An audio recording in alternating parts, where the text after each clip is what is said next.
በስመ አብ ወወልድ ወመንፈስ ቅዱስ አሐዱ አምላክ አሜን። በመላው ዓለም የምትገኙ ውድ ኦርቶዶክሳውያን እና የቪዲዮአችን ተከታታዮች እንኳን ለቤታችን ለቅድስት ድንግል ማርያም ዓመታዊ ክብረ በዓል በሰላም አደረሳችሁ እያልን በዓሉን ለማስመልከት በዓሉ ለምን ይከበራል የሚሉትን አጠር ያለ ትምህርቶችን እንሰጣለን።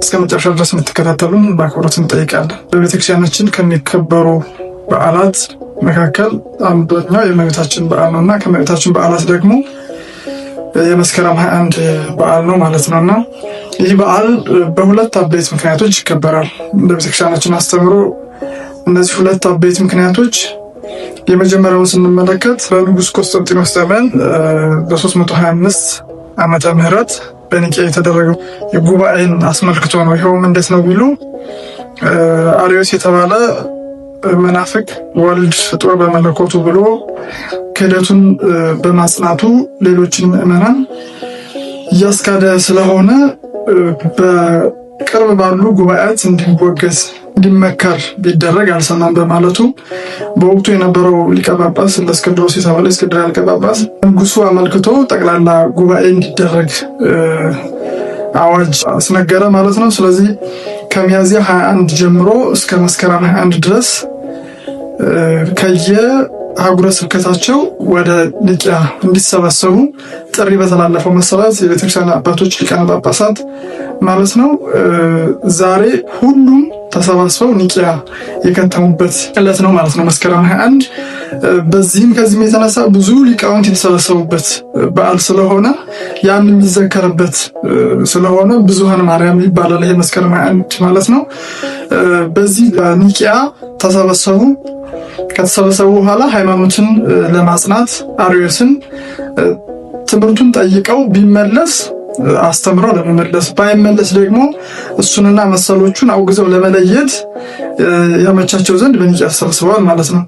ኒቅያ ለምን ተመረጠች ብለው ቢጠይቁ ኒቅያ የመጀመሪያው አማካይ ቦታ ስለሆነች ነው። ሁለተኛው ደግሞ ንጉሱን ከነሰራዊቱ ካህናቱን ደግሞ ወይ ደግሞ ጳጳሳቱን ከነካህናቱ ከነማህበረ ካህናቱ ሰብስባ የምትይዝ ሰፊና ምቹ ቦታ ስለሆነች ነው ማለት ነው። ስለዚህ እነዚህ አባቶቻችን እንደ ሐዋርያት ሙት ያስነሱ፣ ድውያን የፈወሱ፣ ዕውራንን ያበሩ፣ ድንቅ ድንቅ ታምራትን የሰሩ ነበሩና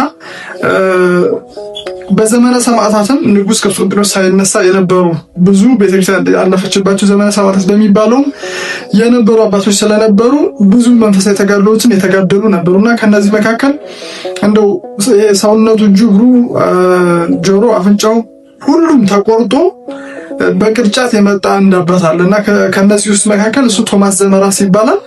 ቅዱስ ቆስጠንጢኖስ ከተሰበሰቡት ሊቃነ ጳጳሳት በረከት ሲቀበል አስቀድሞ ሄዶ የተሳለም ቶማስ ዘመራስ የሚባለው ነው ማለት ነውና 22 ዓመት በእስር ቤት ተጥሎ በየሆነ ያህል ጊዜው እየገቡ ከዋሳቱ እየቆረጡ አምላኩን እንዲክድ ይህን ሁሉ መከራ ያጸኑባቸው ከነዛ መካከል ሁሉ የተገኙ ነበሩ ማለት ነውና እኛም ዛሬ የቤተክርስቲያን ልጆች ከሩቅም ከቅርብም ተሰባስበን በግሸን ደብረ ከርቤ በዓሉን በሰፊው የምናከብርበት ስለሆነ በዚህ ብዙኃን ማርያም እየተባለ ይጠራል ማለት ነው። እንግዲህ የመጀመሪያው አበይት ምክንያት ይሄ ነው ማለት ነው። በጉባኤ አባቶቻችን ሃይማኖትን አጽንተዋል፣ ስርዓትን ወስነዋል፣ ደንግገዋል።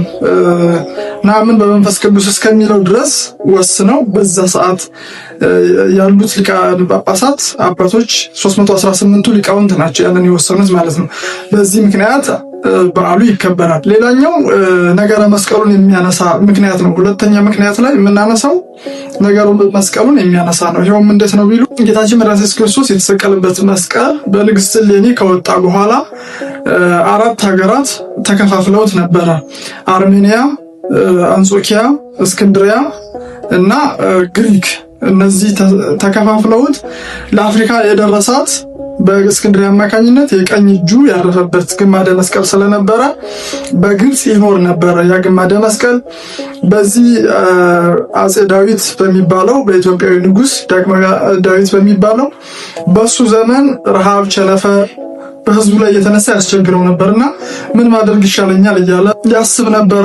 እግዚአብሔር በራእይ ተገልጦ መስቀሉን ወደ ሀገር ብታመጣ ይህ ሁሉ ነገር ይርቅልሃል ተብሎ ተነገረው ማለት ነው። እንደ ምክንያት ሆኖ በግብፅ የነበሩት ኦርቶዶክሳውያን ክርስቲያን ወንድሞቻችን በዘመኑ በነበሩት አሕዛብ ነገስታት መከራ ይጸናባቸው ስለነበረ ኃይልህን አንሳና አድነን ብለው ልክ እንደነ አጼ ካሌብ እንደነበረበት ዘመን ለአጼ ዳዊትም እንዲህ አይነት መልእክት በደረሰለት ጊዜ ኃይሉን አንስቶ ሰራዊት አስከትቶ ጦሩን አንስቶ ወደ እነሱ ሊዘምት ሲሄድ እንደውም ለምን እነሱ ጋር ለምን እገጥማለሁ አባይን ገድቤ እነሱ ጥቅማቸው ሲቀር እዛ ያለውን መከራ ማጽናታቸውን ይቀንሳሉ ይተዋሉ ብሎ አባይን ሊገድብ ሲል እነሱ ምንም እናደርግ ይሻላል ብለው እጅ መንሻ ገጸ በረከት አስይዘው ይቅርታ ጠይቀው ከክርስቲያኖች ጋር ከዚህ በኋላ ሰላም እንሆናለን ብለው ወደ አጼ ዳዊት ሲልኩ አይ እጅ መንሳት አልፈልግም የምፈልገው የጌታ ኢየሱስ ክርስቶስ መስቀል ነው ብሎ በጠየቃቸው መሰረት የጌታችን መድኃኒታችን ክርስቶስን ቀኝ እጁ ያረፈበትን ግማደ መስቀል ቅዱስ ሉቃስ የሳላትን የእመቤታችን ምስለ ስዕል እና ሌሎች ንዋያተ ቅዱሳትን ጨምረው ወደ ሀገራችን እንዲገባ ሆኗል ማለት ነው። እስከ ሱዳን ድረስ አቀብለውት አጼ ዳዊት ከነሰራዊቱ ግማደ መስቀሉን በክብር ሊቀበል ሲሄድ ሱዳን ላይ ተገናኙ። ይዞ እየተመለሰ በድንገት ስናር ከምትባል ቦታ ላይ ከበቅሎ ወይ ደግሞ ከፈረስ ወድቆ ረፍቶ ሆኗል ማለት ነው። አጽሙም በጣና ቂርቆስ ይገኛል ማለት ነው። እና ከዛ በኋላ ልጁ አጼ ዘርዓ ያዕቆብ ከሱ በኋላ ተነስቶ መስቀሉን ወደ ኢትዮጵያ እንዲገባ አድርጎታል። በ1394 የሚሉ አሉ፣ በ1395 የሚሉ አሉ። ወደ ኢትዮጵያ ወደ ሀገራችን ለመጀመሪያ ጊዜ የገባው መስቀሉ በዛ ነውና ከዛ በኋላ እግዚአብሔር በፈቃዱ ወደ ኢትዮጵያ ከመጣ በኋላ የኢትዮጵያ ምድርን እየዞረ እንዲባርክ ፈቃዱ ነውና አንብር መስቀሌ በዲበ መስቀል መስቀሌን በመስቀለኛ ቦታ አስቀምጥ የሚል ራእይ ለአጼ ዘርዓ ያዕቆብ ታይቶት ያንን መስቀለኛ ቦታ ለመፈንደቅ በጣም ብዙ ቦታ ኢትዮጵያን ዙሯል ማለት ይቻላልና ይሄ ነገር በጣም የሚደንቅ ነው። ኢትዮጵያን የባረከበት የወደደበት መጠን እግዚአብሔር ይደንቃል። አስቀድሞ ታቦተ ጽዮን ወደ ኢትዮጵያ መምጣቷ፣ ከዛ ቀጥሎ ደግሞ እመቤታችን በስደት ወቅት ደግሞ ወደ ሀገራችን ገብታ ሀገራችን መባረኳ፣ ከዛም መጨረሻ ላይ ደግሞ ጥልን የገደለበት የገነት በር የተከፈተበት ቅዱስ መስቀሉ ወደ ሀገራችን የመጣበት ሌላ ተጨማሪ ጸጋ ነው ማለት ነውና ለ3 ዓመት ከ3 ወር ኢትዮጵያን እየዞረ መስቀለኛ የሆነ ቦታ እየፈለገ ለ3 ዓመት ከ3 ወር ያህል ቆይቷል ማለት ነው። ከዛ በመጨረሻ በወሎ ክፍለ ሀገር ግሸን ደብረ ከርቤ